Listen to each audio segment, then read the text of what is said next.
Welcome to r/Tales from the Pizza Guy, where people share their best stories from the heroes of food delivery. And today's first story is Caught Manager Stealing, Ended Up with a Hefty Raise. This happened a few years ago. When I was 16, I got my first job working for a franchise-owned pizza place. I worked there until I was 24. When I was 19, I received the shift leader position and got a 30-cent raise. Our store was pretty slow, and we only had a handful of employees there, so I understood. One day, the franchise owner comes in, when I'm running my shift, to tell me I would be getting a new manager. The franchise owner gave me his personal number and said if I needed anything, to call him if the new manager had any problems. So the next day, I'm working my 10 a.m. to 12 a.m. shift, and the new manager comes in. We'll call him Stan. We talk a little more, and he asks why there isn't an assistant manager. I let him know we probably don't make enough to pay an assistant manager. He said he would worry about that, and he left. I jumped to the conclusion that he was going to make me the assistant. Wrong.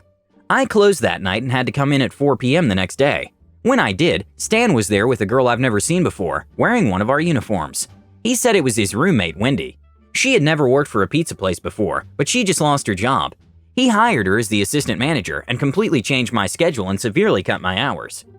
Oh, and guess who had to train her? Yep. Before Stan and Wendy, I worked 10 a.m. to 12 a.m. 4 days a week. Then 4 to close on 2 other days. Now I just had 4 p.m. to 12 a.m., 5 days a week. No more overtime. That severely hurt me financially, but I sucked it up. This place was pretty much in my backyard, and I loved my job before all this mess. The next couple of weeks are okay, except we're coming up short every night that I close. Usually no more than $10, but that's a lot. And it was coming back on me, because I'm the one who does the nightly inventory, paperwork, and deposits. I brought the shortage problem to Stan, and he told me if it kept happening, he would start taking it from my check. I had never stolen a penny from this place, and I felt pretty attacked. He says he wasn't accusing me, just letting me know what he would have to do. I said fine. Every day from now on, when I close, I want to do a shift change. A shift change is basically counting down the drawers, which would help figure out where the shortages are coming from. He agrees. The very next day, I go in at 4 and start clocking in and all that fun stuff before Wendy leaves. I look at the order screen for the day to see how well we did for lunch money-wise, and I noticed something. It said at 12, a customer, just happened to be one of my regulars, called and ordered 10 pizzas for pickup. It said the order was canceled. They had never canceled before, so I was concerned. Quick side note, I feel like I was being more of a manager than both of mine put together. By the way, I was in the back office counting the drawers. Wendy was covering the front. I pick up the phone and call the customer from earlier. I didn't ask why he canceled. I asked how his experience was today since we had a new manager. He said it was fine, except she needed to learn how to work the credit card machine. Apparently, she told him she could only take cash. He said he left, went to the ATM and came back, and paid $80 in cash for the pizzas. He said other than that, everything was fine. I asked to confirm, and he said he most definitely didn't cancel. So here's one possibility. The credit card machine did go down, and she could only accept cash, so she canceled the order in the computer until he came back and paid, and she just forgot to ring it up again. That would be harmless. Instead, I think she's stealing. I knew if I went to Stan, he wouldn't do anything about it, so I call our franchise owner, Eric. I ask his opinion, and he said he thinks I'm right. So he tells me what to do. First, I wasn't allowed to say a word about it to Stan or Wendy. He said let Wendy leave and finish out the day as usual. He said if she's not stealing, you'll come up 80 over at the end of the night. If she's stealing, we should break even. I finished counting. We were $1 short. Side note again, if this is hard to follow, I'm sorry. The next day is where the magic happens. I go in at 4 as usual. Wendy is there waiting for Stan to pick her up. Then Eric walks in. He tells her to follow him to the office and tells me to send Stan back when he gets there. Stan comes in and asks why Eric is there. I shrug and tell him he's wanted in the office. Maybe 20 minutes later, Stan walks out, brushes past me and gets in his car. Wendy comes out next and tells me she hopes I'm happy. Eric hadn't come out of the office yet, so I went back there to talk to him. He said in 3 weeks they stole over $1,000 between them, and he would have never known if it wasn't for me. He then says, oh, you're the new assistant manager. I'm going to give you $13 an hour, and we'll consider more after a preliminary period. $13 an hour? I was making $8.50 before this. I stayed a few more years after this and left to do the mom thing. I actually miss it sometimes. Wendy and Stan Facebook stalked me for a couple months after. It was pretty hilarious. If you read all that, you're a trooper and thank you. Hope this fits here. The second story is, I'll give you the order for free if you can say my name correctly. Obligatory sorry for the SH formatting. I'm on mobile. I've worked at a local Chinese restaurant for over 2 years and came back for this summer after my first year of college. Things were all right for the most part, but the owners are kind of cheap, so we're chronically understaffed. As a result, I do everything from serving, busing, phones, and the occasional delivery. Last weekend, I was helping train a new employee on the phones. We'll call him New Guy. I was showing New Guy how to run the computer when a customer walks in. I go ahead and seat them and tell him to pick up the phone and write down the name and order of anyone who calls. I'd take care of the rest when I had a free minute. I come back about 6 minutes later, and he tells me someone, who we'll call Danny, called and asked for a convoluted order, which included chicken lo mein without chicken, an order of spring rolls without rice paper, WTF, and finally something with vegetables. This isn't all making much sense to me, so I get the phone and call back the number. No answer. Fan-effing-tastic. I put in the order on the computer and try to explain the dumb A order to the kitchen. They're annoyed, but they make it. Now we just wait for the weirdo customer to come in. About 15 minutes later, a lady in her mid-20s walks in, and I realize who it is. Danny is actually Danny, an annoying semi-regular who always starts effing freestyling with the menu and then gets upset if we don't make the order to her liking. I've gone a year without dealing with her, and it slipped my mind who was ordering. She also hates it whenever someone prints out Danny on her receipt, which I mistakenly did. I hand her the order, and she's predictably upset that we wrote down Danny. She rips through her takeout bag and starts raising her voice. Danny, I asked for something with vegetables. Who took this order? Me. I did. What's the problem, ma'am? Danny, I asked for something with vegetables, not just vegetables. I gave her the Buddha's Delight, which is a mixed vegetable dish. I'm about to have an effing aneurysm at this point, but I go ahead and ring up a beef and broccoli dish and give her the new check, with the correct name. She then proceeds to get aggressive with me. Danny, why the F am I paying for this? Points to the beef and broccoli, when you guys messed up my order. Me, ma'am, you were unclear with the order and neglected to pick something off the menu, which was online. We won't charge you for the Buddha's Delight, but you must pay for the rest of the tab. Danny, BS. First you guys mess up my name and now my order, and expect me to be okay with it. I'm never coming here again. Blah, blah, blah, blah, blah. Let me speak to a manager, blah, blah, blah, you know the deal.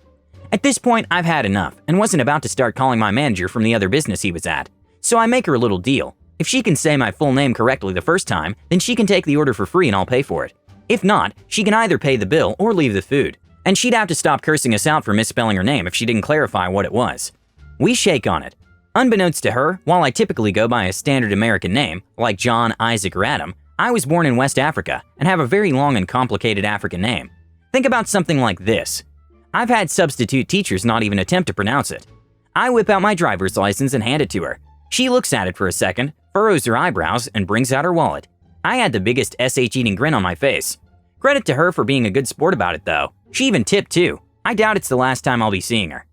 The third story is, a wait? For pizza? How dare they? This happened just a few nights ago, so I went to my local Little Caesars Pizza. I was in the drive-thru, so there's always a bit of a wait. Depending on the line, it's anywhere from 15 to 45 minutes. I got up to the window in about 20, after waiting behind 3 customers, so I figured I was still making good time. At first, I didn't know the guy behind me was getting impatient. As the manager, a friend of mine, was taking my payment, she quickly asked how I had been. The guy behind me starts to honk, so she takes my card and goes to the register. At this point, I'm watching him in my rear view, angrily be to himself. His head is shaking like stone cold chewing someone out. I'm laughing to myself because I know it's not going to get him through the line any faster. So I get my order and pull around to the front because I suspect he's going to make a scene in some way. I see the guy pull up to the window and start yelling at the manager, so I decide to go into the store to hear what's going on. She tells him he's going to need to calm down or he's not going to get his food. The guy doesn't relent. He's being about the slow service and how they're always this bad. Finally, the manager has enough and tells him to have a good night and that he's not getting his food. She then shuts the window and goes back to attending the full lobby of customers. The guy doesn't take this too well and pulls around to come in. He starts shouting as soon as he comes through the door, cussing and belittling the manager like it's somehow going to get him his pizza. He even demanded his order be given to him for free. Finally, she's had enough and asks him to leave, which he doesn't. So she tells him she's going to have to call the cops. He says, do it, call the effing cops.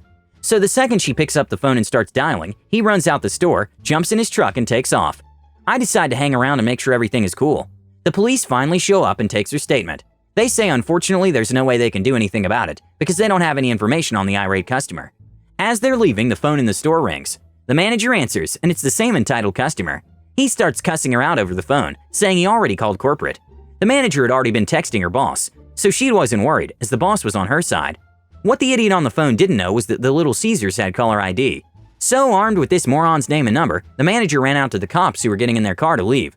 She gave them the man's info, and they ended up filing a police report. The guy is now banned from the store permanently. I'll update later if I hear about what comes from the police report.